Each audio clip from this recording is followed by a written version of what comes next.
अभी मैं ऐसे चल रही हूँ, ऐसे, समझ रहे हैं ना आप लोग। मैं ऐसे कब चलने लगूंगी, डेंजर मतलब भयंकर नहीं, डेंजर मतलब वाओ, झूठ नहीं बोलूंगी, जो बात सच्ची है वही बता रही हूँ। मेरे दिमाग की तो वैसे ही लंका लगी पड़ी है। 10th क्लास के बच्चों के तुम यहाँ बैठे हो, दिमाग से खेल गई लड़की। मेरी तरफ पागल नहीं थी। लड़कों को ताड़ रही है, लड़कों को ताड़ रही है। मैंने अपनी फ्रेंड की शक्ल देखी है, हम लड़कों को ताड़ रहे हैं। हम ना मामी मैम, जो मेरे गाल पे थप्पड़ खींच के मारा ना, मैं ऐसे खड़ी रह गई।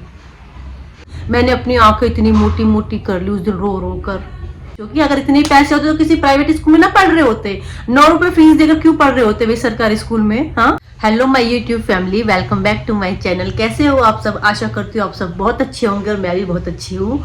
सो मैं आ गई हूँ अपना अगला व्लॉग लेकर, और ये वाला व्लॉग मैं स्टार्ट कर रही हूँ रात के 11 बजे से। इस टाइम बच्चे सो चुके हैं और रात के 11 बजे से व्लॉग स्टार्ट करने का सबसे मेन रीज़न है क्योंकि जो मेरा घर है वो बहुत ज़्यादा कंजेस्टेड एरिया में है, तो यहाँ पे शोर शराबा बहुत ज़्यादा रहता है, और जब हम बात कर रहे होते हैं और पीछे से शोर आ रहा होता है तो बहुत ज़्यादा डिस्टर्बिंग होती है, खुद भी अच्छा नहीं लगता। हम किसी और के ब्लॉग देखते हैं उसमें वॉइस इशू होता है या शोर ज़्यादा आ रहा होता है तो मज़ा ही नहीं आता ब्लॉग देखने में, तो मैं खुद नहीं चाहती कि मेरे ब्लॉग के साथ भी ऐसी दिक्कत हो। वैसे मैं गारंटी नहीं ले रही कि पीछे से शोर नहीं आएगा, शोर आएगा क्योंकि चलता हुआ रोड है और यहाँ पे शांति ना के बराबर बहुत ही कम होती है। मोस्टली यहाँ पे शोर बहुत ज़्यादा रहता है, बट भगवान ने चाहा कभी इन फ्यूचर ऐसा हो कि मैं कहीं ऐसी जगह जाकर शिफ्ट हो जाऊँ कि वैसे शोर का इशू ना हो, क्योंकि कहते हैं कि जब इंसान एक जगह रहने लगता है तो उसको आदत हो जाती है। लेकिन मैं अपना बताती हूँ, मुझे यहाँ रहते हुए 19 साल होने वाले हैं, लेकिन मुझे आज तक भी इस जगह की आदत नहीं हुई है। पता नहीं लोग कैसे बोलते हैं कि आदत हो जाती है। तो चलो अब जल्दी से देर ना करते हुए अपना व्लॉग कंटिन्यू करते हैं, और टाइटल और थंबनेल से आपको पता लग गया होगा। उससे पहले मैं आपको अपना पैर का अपडेट दे देती हूँ। मैंने आप लोगों को बताया था अपने लास्ट व्लॉग में, मेरे पैर में चोट नहीं लगी थी, डील हो गई थी, तो मेरी 2-3 ड्रेसिंग हो चुकी है और मेरा पैर अब तक 80% तक कवर कर चुका है, और भगवान ने चाहा तो बहुत जल्दी से मैं चलने फिरने लग जाऊंगी। चल तो मैं अब भी रही हूँ, लेकिन अभी मैं ऐसे चल रही हूँ, ऐसे, समझ रहे हैं ना आप लोग। मैं ऐसे कब चलने लगूंगी, जब मैं सोचूंगी कि मैं ठीक हो गई हूँ। ठीक है, तो चलो अपना ब्लॉग कंटिन्यू करते हैं, और टाइटल और थंबनेल देखकर आप लोगों को पता चल ही गया होगा कि ये भी एक स्टोरी टाइम व्लॉग है। स्टोरी टाइम व्लॉग इसलिए ज़्यादा कर रही हूँ क्योंकि मेरे पैर में इशू है, तो मैं ज़्यादा चल फिर नहीं सकती, तो मैं सोचती हूँ बैठकर कुछ सुना लूँ आप लोगों को, अपने कुछ किस्से बचपन के, स्कूल टाइम के कुछ याद आ जाते हैं तो शेयर करना अच्छा भी लगता है। जस्ट वेट, हाँ जी, तो चलिए ये बात है मेरे 10th क्लास की, जब मैं 10th में पढ़ती थी। शुरू करते हैं हम 2001 से। ये 2001 की बात है, मैं 2001 में 10th क्लास में थी, और उस साल हमारे जो स्कूल का रिजल्ट था ना, हमारे स्कूल का रिजल्ट आया था 10th क्लास का। रिजल्ट तो 10th और 12th का ही होता है, और 10th और 12th से पता चलता है कि स्कूल का रिजल्ट क्या है। उस टाइम 2000 में, सॉरी हाँ, सन 2000 में जब मैं 9th क्लास में थी, मुद्दा तो वहीं से शुरू हो जाता है। हमारे स्कूल का रिजल्ट था 4% या 2%। हमारे स्कूल में 1 या 2 बच्चे ही पास हुए थे। सुनकर आपको थोड़ा अजीब लगेगा, आप लोग कहेंगे कि ये तो बहुत ही नामुमकिन है, ये बात डाइजेस्ट नहीं हो रही है, ये बात डाइजेस्ट नहीं हो रही, लेकिन ये बात सच है। उस टाइम जब मैं 9th में थी तो मेरे स्कूल का रिजल्ट आया था 2% या फिर 4%। ठीक है, परसेंटेज इतनी थी स्कूल की, तो बहुत ही ज़्यादा मतलब शर्म की बात है स्कूल का रिजल्ट ऐसा आना। ठीक है जी, आ गया। अब हम लोग सन 2001 में 10th में जाते हैं, और उसी साल हमारे स्कूल की जो प्रिंसिपल है उनका बोले तो तबादला बोलते हैं, तबादला, हाँ तबादला, कॉन्फिडेंस के साथ बोल रही हूँ, पता है नहीं ये वर्ड सही है या नहीं है, पर जो भी मतलब स्कूल से प्रिंसिपल चेंज हो गई थी। ठीक है, अब पहले जो प्रिंसिपल थी उनका नाम था शकुंतला शर्मा, और उसके बाद आई थी हमारे स्कूल में उषा शर्मा। उषा शर्मा मैम जो जोश लेके हमारे स्कूल में आई थी ना, नॉर्मल सी बात है, स्कूल का जो रिजल्ट 2% का है तो उन प्रिंसिपल के ऊपर कितनी बड़ी जिम्मेदारी थी कि उन्हें स्कूल का रिजल्ट उठाना था। और वो सारा प्रेशर किसके ऊपर आने वाला था? प्रिंसिपल के ऊपर तो था ही था। प्रिंसिपल किसके ऊपर डालने वाली थी वो प्रेशर? हमारे ऊपर, हम जैसे होनहार बच्चों के ऊपर। नहीं, मैं होनहार नहीं थी। मैं आपको बताती हूँ मैं कैसी थी। मैं अपने पुराने ब्लॉग्स में बता चुकी हूँ। मैं बहुत एवरेज स्टूडेंट थी, लेकिन हमारे ऊपर जो टीचर का बम फूटने वाला था ना, क्योंकि बहुत लोड डालने वाली थी वो हम लोगों के ऊपर। ठीक है, वैसे तो हम खुद भी कोशिश करते कि रिजल्ट खराब ना आए, लेकिन उस साल कुछ ज्यादा ही तगड़ा प्रेशर था स्कूल के ऊपर कि रिजल्ट अच्छा देना है किसी भी कंडीशन में। और उषा शर्मा मैम काफी डेंजर थी। उनका नेचर मतलब बहुत ही ज्यादा, बहुत स्ट्रिक्ट थी वो, मतलब बहुत ज्यादा खड़ूस टाइप कह सकते हैं, गुस्से वाली बहुत ज्यादा थी और काफी डेंजर थी। और डेंजर वो लुक वाइज भी थी। डेंजर मतलब भयंकर नहीं, डेंजर मतलब वाओ, वो वाली, मतलब उनको देख कर ना, उनके लुक को देख कर निकलता था वाओ। ऐसी थी वो। 6 फुट उनकी हाइट रही होगी और उनकी बॉडी ना थोड़ी हेल्दी थी, मतलब तगड़ी थी, लेकिन उनको ऊपर जचती थी। इतना बड़ा उनका फेस था, गोरी चिट्टी थी और काफी बड़ी वो बिंदी लगाती थी फेस पर। उनकी जो लुकिंग थी ना, जो उनका लुक था, इंसान को अट्रैक्ट करता था अपनी तरफ, तो बड़ी धांसू लगती थी देखने में। लेकिन अपने प्रिंसिपल को देखकर मुझे हमेशा ना हिटलर याद आता था और मुसोलिनी याद आता था। अब हिटलर को तो आप में से बहुत से लोग जानते होंगे, मे बी मुसोलिनी को ना जानते हो। हिटलर मुसोलिनी का फ्रेंड था। और अब हिटलर जर्मनी का राजा था या इटली का राजा था, इसमें मैं कंफर्म नहीं हूँ। इनमें से अगर हिटलर जर्मनी का राजा था तो मुसोलिनी इटली का था, कुछ ऐसा था। इनमें से जर्मनी और इटली पर ये दोनों ही मतलब एक एक राज करते थे, एक पर हिटलर एक पर मुसोलिनी, और दोनों ही एक नंबर के खड़ूस थे। अपने प्रिंसिपल को देख के मुझे वही दोनों याद आते थे। अब आप लोग सोच रहे होंगे मैं आपको हिस्ट्री का किस्सा सुना रही हूँ, मैं कितनी होनहार रही होंगी। जी नहीं, मैं बिल्कुल भी होनहार नहीं थी। मुझे थोड़ी सी नॉलेज इसलिए है क्योंकि मैं हिस्ट्री में बहुत ज्यादा इंटरेस्ट रखती थी। प्रथम विश्व युद्ध, द्वितीय विश्व युद्ध, 1957 की क्रांति, रूसी क्रांति और शीत युद्ध, बहुत से युद्ध याद है मुझे, क्योंकि हिस्ट्री को तो मैंने कभी मन से पढ़ा था। बाकी तो मैं एवरेज ही थी, पर हिस्ट्री में ठीक ठाक नंबर लाती थी, हिस्ट्री में और संस्कृत में। ठीक है, तो मैं कहा इतिहास में पहुंच गई हूँ। मैं आ जाती हूँ अपने स्कूल टाइम पर। तो कुछ ऐसा किस्सा था, 10th में हम लोग आए तो हमारा सेकंड टर्म चल रहा था। सेकंड टर्म था दिसंबर का, तो कि फर्स्ट टर्म सितंबर में होता था, सेकंड टर्म दिसंबर में और थर्ड टर्म मार्च में। तो सेकंड टर्म था, एग्जाम था हमारा, मे बी उस दिन हमारा साइंस का एग्जाम था। तो ठीक है जी, दोपहर में हमारे एग्जाम होते थे। उस टाइम पर ना बॉयज का जो स्कूल था वो अलग टाइम पर लगता था और गर्ल्स का अलग टाइम पर। गर्ल्स आती थी सुबह के टाइम, सुबह 7 से 1 तक, और 1 के बाद शाम तक बॉयज का स्कूल चलता था। मे बी अभी भी ऐसे चलते हैं या नहीं चलते हैं, मुझे नहीं पता अभी सरकारी स्कूलों में क्या चल रहा है। गर्ल्स बॉयज अलग अलग हो गए या सेम टाइम पे पढ़ रहे हैं, मुझे नहीं पता। अगर आप लोगों को पता है तो आप बताइएगा। लेकिन हमारे टाइम में गर्ल्स और बॉयज अलग अलग टाइम पे पढ़ते थे। ठीक है, अब एग्जाम चल रहे थे तो एग्जाम हमारे दोपहर के टाइम में होते थे, और उसी टाइम पर बॉयज के एग्जाम होते थे, उसी टाइम पर गर्ल्स के होते थे। 10th क्लास के तो ऐसे ही चल रहे थे, बॉयज और गर्ल्स एक साथ ही एग्जाम देने आते थे। अब क्वेश्चन पेपर हाथ में आता है और क्वेश्चन पेपर देखते ही बच्चों की हवा गुल, क्लास में ऐसे आतंक समझ गया ना, हाय ये क्या हो गया, कि सब एक दूसरे को देख रहे हैं, हपड़ दपड़ मच रही है। टीचर ने कहा क्या हो गया? तो जो हमारे क्लास के होनहार बच्चे थे, जो बहुत ज्यादा इंटेलिजेंट थे, वो तो हर क्लास में होते हैं, उनमें से एक बच्चा बोला, मैम ये कैसा क्वेश्चन पेपर आया है, जो हमने पढ़ा है उसमें तो ना के बराबर आया है। ऐसा कभी कभी हो जाता है कि डिफिकल्ट आ जाता है, तो उस टाइम पे यही हुआ, पेपर काफी मुश्किल आ गया था। और जो बच्चों ने तैयारी की थी उसमें से कोई 40% या 30% मतलब मिलता जुलता आया था। तो जो बच्चे होनहार थे भैया वो तो खींच तान के कर ही लेते, लेकिन जो वीक थे वो क्या करते, और मुझ जैसे पता नहीं मुझ जैसे क्या करते। तो क्वेश्चन पेपर देख के टीचर बोलती है ठीक है अब जो भी आया करना तो है ही, शोर मत मचाइए, पेपर स्टार्ट कीजिए, कंटिन्यू कीजिए। और टीचर ने इतना भी बोल दिया था कि अगर आप लोगों को थोड़ी बहुत हेल्प लेनी तो आप ले सकते हो। ठीक है, क्वेश्चन पेपर निकाल के पेपर देना शुरू करते हैं। मैं अपनी क्लासमेट की शक्ल देखती हूँ, बेस्टी की, और वो मेरी शक्ल देखती है। हाँ, क्या करना है, ठीक है, जो आता है कर लेते हैं, क्योंकि मैं तो बहुत अच्छी बच्ची थी, नकल तो मुझे करनी ही नहीं थी। वो वाली बात थी, प्राण जाए पर वचन न जाए, तो नकल वकल तो अपने बस की बात थी नहीं। ठीक है, अब मैंने उसे कहा चल जो आता है वो कर लेते हैं। तो हमने जितना हमें आता था वो हमने 50 मिनट के अराउंड निपटा दिया था। हमने 1 घंटे से पहले निपटा दिया था। ठीक है, 1 घंटे में पेपर दे के अपनी टीचर को पकड़ा के कि भाई मैम हमारा पेपर हो गया है, मैम ने लिया और दोनों फ्रेंड दे के निकल गए। अब जाकर बाहर जाकर बैठ जाते हैं। हमने कहा कि यार घर जाके क्या करेंगे, एक तो मूड वैसे ही खराब, पेपर अच्छा नहीं हुआ।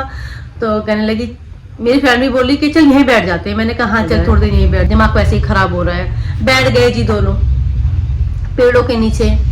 बड़ा शांत सा माहौल है, हवाएं चल रही है, थोड़ा अच्छा फील करने की कोशिश कर रहे हैं, दिमाग को शांत करने की कोशिश कर रहे हैं। हाँ तू बता, तूने 10 में से कितने किए? 2 किए, 1 किया? हाँ भाई मैंने 1 किया। हाँ मैंने ये किया। वही डिस्कशन चल रहा था पेपर के बारे में। तो स्कूल काफी बड़ा था, ग्राउंड काफी बड़ा था हमारे स्कूल का। तो इधर इधर 2-4 बच्चे टहल रहे थे, उधर 1-2 लड़के उधर चल रहे थे, 1-2 उधर चल रहे थे। और झूठ नहीं बोलूंगी, जो बात सच्ची है वही बता रही हूँ। ऐसा कुछ नहीं था नैन मटक्के वाला भी हम उन्हें देख रहे हैं, उन्हें घूर रहे। दिमाग की तो वैसे ही लंका लगी पड़ी है। ऐसे में कौन ही लाइन मारने की सोचेगा भाई, ये बताओ। ठीक है, हमारी आती है प्रिंसिपल निकल गई वैसे ही राउंड पे। वो ज्यादा ही राउंड मारती थी स्कूल के, क्योंकि उन्हें तो स्कूल का रिजल्ट बहुत अच्छा चाहिए था। घूमती फिरती आती है, बोलती है हाँ कैसे बैठे हो बच्चे यहाँ पर? मैंने कहा मैम एग्जाम दे दिया है। एग्जाम दे दिया है? बड़ी जल्दी दे दिया है? कौन से क्लास के बच्चे हो? हमने कहा मैम 10th क्लास। मैम बोलती है 10th क्लास? 10th क्लास के बच्चे हो कि तुम यहाँ बैठे हो? हाँ मैम। हो गया तुम्हारा एग्जाम? जी मैम हो गया। बड़ी जल्दी कर लिया?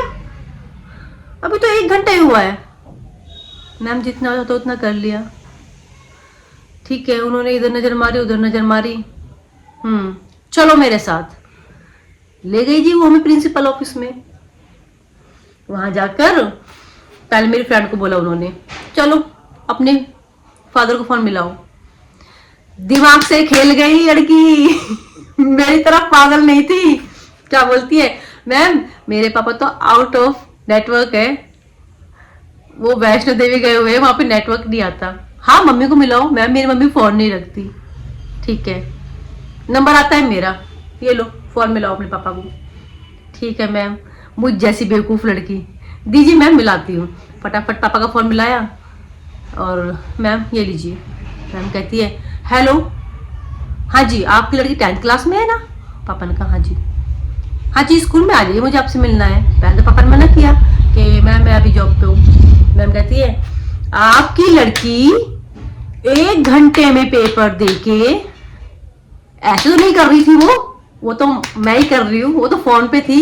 1 घंटे में पेपर देके बाहर ग्राउंड में बैठी है। यहां तक तो ठीक था। लड़कों को ताड़ रही है, लड़कों को ताड़ रही है। मैंने अपनी फ्रेंड की शक्ल देखी, हैं हम लड़कों को ताड़ रहे हैं? मतलब बोला नहीं, आंखों आंखों में एक दूसरे से पूछ रहे हैं हम लड़कों को ताड़ रहे थे। जल्दी आइए स्कूल में आके जरा देखिए आपके बच्चों ने क्या किया है एग्जाम में। मैम ने 2 की 4 लगा के बोली पापा को। दिमाग की जो दही हुई ना उस टाइम पर, कमाल है, मतलब कुछ भी। ठीक है जी पापा आ जाते हैं। पापा के सामने मैम ने जो उल्टा सीधा बोला, वही बच्चा नहीं चाहेगा कि उनकी वजह से उनके पेरेंट्स का सर नीचे हो या उन्हें सुननी पड़े। ठीक है, हम तक मैम सुना ले, बिना वजह सुन रहे थे हम भी, हमारी कोई गलती नहीं थी। अगर पूरी क्लास में बैठकर नकल करते, पीछे शुभी की आवाज आ रही है, पूरी क्लास में बैठकर नकल कर रहे होते, पूछ रहे होते, ताछ रहे होते और टेप टेप के एग्जाम कर रहे होते। वैसे मेरे ब्लॉग्स में कुछ मेरे सब्सक्राइबर है जो बोल देते हैं दीदी आप कौन सी लैंग्वेज यूज करते हो। जैसे मैंने पिछले कुछ ब्लॉगों में बोला था, जैसे कोरचा, न्यू, ये वर्ड जैसे बोले थे, उन्होंने पूछा था, पता नहीं वो मजे लेते हैं या उन्हें सचमुच नहीं पता होता इसका मतलब। तो अभी मैंने क्या वर्ड बोला था अभी? नकल टेप टेप के कर रहे होते। टेप टेप के मतलब नकल करके पेपर में से देख के, वो होता है टेप टेप के कर रहे होते। तो ठीक रहता, टाइम पूरा कर लेते तो मैम को तसल्ली हो जाती। लेकिन मैम को उसमें तसल्ली नहीं थी, हमारी अच्छाई पर भरोसा नहीं था मैम को। मैम ने हमें मतलब सहारा तो नहीं है, ये तो नहीं बोला शाबाश बेटे आप पे जितना आता था आपने किया, उल्टे हमारे कॉन्फिडेंस की ना माँ बहन कर दी। ठीक है जी, पापा के सामने मैम ने जो कहना था, जो सुनाना था सुनाया। और आपकी लड़की ये कर रही है, आपकी लड़की वो कर रही है, मुझे स्कूल का रिजल्ट उठाना है, ये क्या स्कूल का रिजल्ट उठाएंगे, इन्हें लेकर जाइए, मुझे एग्जाम नहीं दिलवाना है, मैं इनको नहीं बिठाऊंगी, ये लो वो लो। ठीक है जी। और जैसे आजकल के बच्चे तो फिर भी इतना रखते हैं। पहली बात तो टीचर्स की इतनी हिम्मत नहीं होती कि बच्चों से फालतू में कुछ बोले, और लेकिन आजकल के बच्चे बर्दाश्त भी नहीं करते अगर गलत नहीं होते हैं तो। क्योंकि मैं अपने बच्चों को देख कर आप लोगों को ये बात बोल रही हूँ, अगर हमारे बच्चों से टीचर कुछ बोल रहे होते तो हमारे बच्चे तो उल्टे और आर्गूमेंट करने लग जाते हैं कि मैम ऐसे नहीं ऐसे नहीं। लेकिन हम ऐसे थे कि भैया ठीक है गलत है मैम, सही है मैम, ऐसे गर्दन करके सुन रहे हैं। थी वो चीज़ अंदर। हालांकि ऐसा नहीं होना चाहिए, सही की जगह से बोलना चाहिए कि हम यहाँ गलत नहीं है। ठीक है जी। पापा ने कहा चलो घर चलो। पापा हमारे बहुत मतलब ज़्यादा बोलते चालते नहीं थे, ऐसे नहीं थे कि पापा को भैया सफाई देनी है, पापा को बोलना है या हमें डांटना है। नहीं नहीं, पापा ने कुछ नहीं कहा। पापा हमें घर लेके आ गए। पापा ने कहा चलो घर। मैं और मेरी फ्रेंड दोनों पापा के पीछे पीछे घर जाके बोला पापा हम ऐसा कुछ नहीं कर रहे थे, हमें जो आता था हमने वो किया, और हमने नकल नहीं मारी, और पापा हम किसी को भी नहीं ताड़ रहे थे, हम बस बैठे हुए थे। मतलब पापा ने फिर भी यही बोला कि बेटा कोई बात नहीं, वो मैं गुस्सा हो रही थी तो इसलिए उन्होंने बोल दिया, बाकी बेटा ध्यान से पढ़ के जाया करो और ऐसा नहीं करते और मन लगा के पढ़ते हैं। और मतलब जो पेरेंट अपने बच्चों के लिए समझाते हैं उनके लिए बेस्ट बोलते हैं, पापा ने वही सब बोला। लेकिन बुरा तो लगता है ना, पेरेंट्स के सामने इमेज खराब होती है तो नहीं होनी चाहिए ना। मुझे तो उस टाइम बहुत ज़्यादा बुरा लगा। तो बस ये एक किस्सा था, जो कुछ चीज़ें ऐसी होती है जो लाइफ टाइम भूलते नहीं है। हाँ याद आ जाती है कभी भी। मैम ने मेरे ऊपर ऐसे लांछन लगा दिए, लांछन। मैम बिल्कुल भी ऐसी नहीं थी, बहुत अच्छी, बहुत होनहार तो नहीं कहूंगी, बहुत एवरेज स्टूडेंट थी और बहुत अच्छी थी, नकल मारने वाली नहीं थी। मैं तो इतनी अच्छी थी भाई, मैं अपनी तीसरी क्लास की बात बताऊं आपको, जब मैं 3rd क्लास में थी ना तो मैं नकल लेके गई थी। थोड़ा भी लगेगा सुनने में, लेकिन ये बात सच है। और जब मैं नकल लेके गई, अब आप लोग कहेंगे याद कैसे है, होता है कुछ कुछ किस्से जो दिमाग में रह जाते हैं, हम भूलते नहीं है। ये मुझे इसलिए याद रहा, जब बैठे हुए थे तो मैम ने कहा कोई बच्चा नकल तो नहीं लाया है, नकल नहीं करनी, अच्छे बच्चों की तरह एग्जाम देना है। जैसे छोटे बच्चों को टीचर्स बोलते हैं, अच्छा नकल नहीं करनी, अच्छे बच्चों की तरह एग्जाम देना है। तो मैंने क्या किया, अपनी जेब में से नकल निकाल के मैम को दी, मैम मैं नकल लाई हूँ। मैम ने कुछ नहीं कहा, मैम ने वो नकल लेके रख ली और कहा गुड गर्ल, चलो ठीक है एग्जाम करो। तो मैं तो इतनी अच्छी थी। चलो ठीक है, कुछ हर किसी की लाइफ में कुछ ना कुछ ऐसे होते हैं किस्से, कुछ अच्छे होते हैं कुछ बुरे होते हैं। तो बस जो छोटा सा किस्सा था आप लोगों के साथ शेयर किया। बाकी आप लोगों के साथ कभी कुछ ऐसा हुआ स्कूल टाइम में, आप गलत नहीं थे उसके बाद भी आपको कहना सुनना पड़ा? हाँ, ऐसा एक बार और हुआ था मेरे साथ। जब मैं 11th क्लास में थी तो हमारे स्कूल में सैटरडे को ना व्हाइट ड्रेस पहन के जानी होती थी। Monday to Friday blue dress और सैटरडे व्हाइट चलती थी। और भैया हाथ थोड़ा तंग था, जो था सो था। तो व्हाइट ड्रेस बड़ी वाली सिस्टर के पास थी, छोटी वाली के पास थी। मतलब मैं नहीं ले पाई थी, मतलब और किस वजह से नहीं ले पाई थी या मेरे पास क्यों नहीं थी मुझे इतना कुछ अभी याद नहीं है, लेकिन मेरे पास व्हाइट ड्रेस नहीं थी। तो बड़ी वाली सिस्टर तो स्कूल आई थी, मुझे भी स्कूल आना था। छोटी वाली सिस्टर उस दिन छुट्टी पे थी मेरी, सीमा। अगर व्लॉग देख रहे तो सुन लेना, तेरी वजह से मेरी कितनी लंका लगी थी स्कूल में। मैंने उसे कहा सीमा आज तू स्कूल नहीं जा रही, तेरी व्हाइट ड्रेस मैं पहन जाऊँ? बोली नहीं नहीं, मेरी ड्रेस को हाथ मत लगाना, मेरी ड्रेस पहन के नहीं जानी। मैं कहा जा मत दे। मैं भी अपने टशन में आके ब्लू कलर की ड्रेस पहन के पहुंच गई स्कूल। और 11th क्लास में मेरा रोल नंबर था एक रोल नंबर मतलब फर्स्ट बेंच। मैं बैठती थी फर्स्ट बेंच पे। और हमारी जो क्लास टीचर थी संस्कृत की मैम थी, मल्होत्रा मैम। वो सुबह सुबह आती है और आते ही पता नहीं, वैसे तो वो कभी कुछ कहती नहीं थी, ऐसा कोई सीन नहीं था मारने पीटने वाला, क्योंकि 11th क्लास का बच्चा बहुत ज्यादा बड़ा होता है, ऐसे हाथ नहीं उठाते। लेकिन पता नहीं क्या अपने घर से लड़ाई करके आई थी, अपने पति से सींग मार के भिड़ के आई थी, जो मेरे ऊपर सारा गुस्सा उतार दिया आके। क्या ही था दिन, उस दिन उनके दिमाग में आई है। और हम खड़े हुए, उनका गुड मॉर्निंग, नहीं नहीं नहीं, गुड मॉर्निंग मैम नहीं, हम नमामि मैम। हमारे स्कूल में ऐसे बोलते थे, ठीक है, संस्कृत के पीरियड में हम नमामि, ठीक है बैठो। सब बच्चे जैसे बैठ गए ना, मैम ने मेरी तरफ देखा, खड़े हो, हाँ जी मैम, क्या दिन है आज? मैंने कहा मैम सैटरडे। बस इतना कहते ही मैम ने जो मेरे गाल पे थप्पड़ खींच के मारा ना, मैं ऐसे खड़ी रह गई, मेरी आंखों से 10-10 आंसू निकलने शुरू। क्या घूमने आई हो यहाँ पे? हाँ, स्कूल है नहीं, कुछ रूल फॉलो करने होते हैं ना। हाँ, कुछ भी मन किया, कुछ भी पहन के उठ के आ गए। हाँ, क्या तरीका है ये? ठीक है जी। इतना रोई, फर्स्ट पीरियड निकल गया, सेकंड पीरियड निकल गया, थर्ड पीरियड निकल गया, फोर्थ पीरियड निकल गया। मेरी फ्रेंड्स बेचारी मुझे समझाती रही, कोई बात नहीं, कोई बात नहीं, कोई। मैंने अपनी आंखें इतनी मोटी मोटी कर ली उस दिन, रो रो कर। फिर दोपहर तक मेरे जो मन का बोझ था थोड़ा हल्का हुआ कि आज मैं पिट गई पूरी क्लास के सामने, 40 बच्चों के सामने मैं पिटी हूँ। बताओ कितनी बेइज्जती वाली बात थी। वहाँ भी मैं बिना वजह पिटी थी, मेरी कोई गलती नहीं थी। अब ड्रेस मम्मी पापा ने नहीं दिलाई, किसी वजह से नहीं, चलो मैं खरीद पाई तो उसमें मेरी गलती थी। थोड़ी मजबूरी समझनी चाहिए बच्चों की। अगर इतने पैसे होते तो किसी प्राइवेट स्कूल में ना पढ़ रहे होते। 9 रुपए फीस देकर क्यों पढ़ रहे होते भाई सरकारी स्कूल में? हाँ, हमारे स्कूल की फीस थी 9 रुपए 50 पैसे, 9.5 रुपए फीस देते थे हम। 9.5 रुपए में इनके थप्पड़ खाओ, हाथ है। तो बस यही था स्कूल के कुछ अच्छे तो क्या ही कहूंगी, बुरे बुरे जितने भी थे ना, क्या बोलते हैं इनको, कर्म कांड, मेरे साथ ही होते रहते थे। बेफालतू में पिटना, बेफालतू में छितना, बेफालतू में एलम तेलम लगवाना अपने ऊपर। हाँ, तो बस ऐसे ही कट गए स्कूल के दिन, रोते पीटते कह सकती हूँ, धमकते हुए। पर जो भी था, स्कूल टाइम होता बहुत अच्छा है। स्कूल टाइम गोल्डन पीरियड हम कह सकते हैं अपनी लाइफ का। उस टाइम तो हमें एहसास नहीं होता, लेकिन जब हम स्कूल से निकल जाते हैं तब हमें एहसास होता है कि हाँ, स्कूल की क्या कीमत थी हमारी ज़िंदगी में। गोल्डन पीरियड जिसे बोलते हैं, वो था वो हमारी लाइफ का। लेकिन अपने स्कूल टाइम में कभी फेल नहीं हुई, चाहे एवरेज रही हूँ, लेकिन हमेशा पास होकर निकली थी हर साल। तो बस अपना ये वाला ब्लॉग हम यहीं पे एंड करते हैं। मेरे ख्याल से ब्लॉग बहुत ज़्यादा लंबा हो गया है आज का मेरा। वैसे मैं 10 मिनट का ही ब्लॉग बनाती हूँ, लेकिन ये शायद 10 मिनट से ऊपर जाएगा। और आपको मेरी स्टोरी कैसी लगी कमेंट डाउन करके ज़रूर बताना। और ये वाला ब्लॉग देखकर आपको अपने स्कूल में कोई किस्सा याद आया हो तो कमेंट डाउन करके बता देना, शेयर कर देना, ठीक है। मुझे भी अच्छा लगेगा अगर आप लोग अपनी लाइफ में कोई किस्सा शेयर करोगे तो। और वीडियो पसंद आए तो लाइक कमेंट और शेयर कर दीजिएगा। फर्स्ट टाइम मेरे चैनल पे आए तो चैनल को सब्सक्राइब कर लीजिएगा। और बस ऐसे ही हंसते खेलते मुस्कुराते मिलेंगे आपसे अपने अगले व्लॉग में। तब तक अपना ध्यान रखिएगा। तब तक के लिए bye bye, love you all.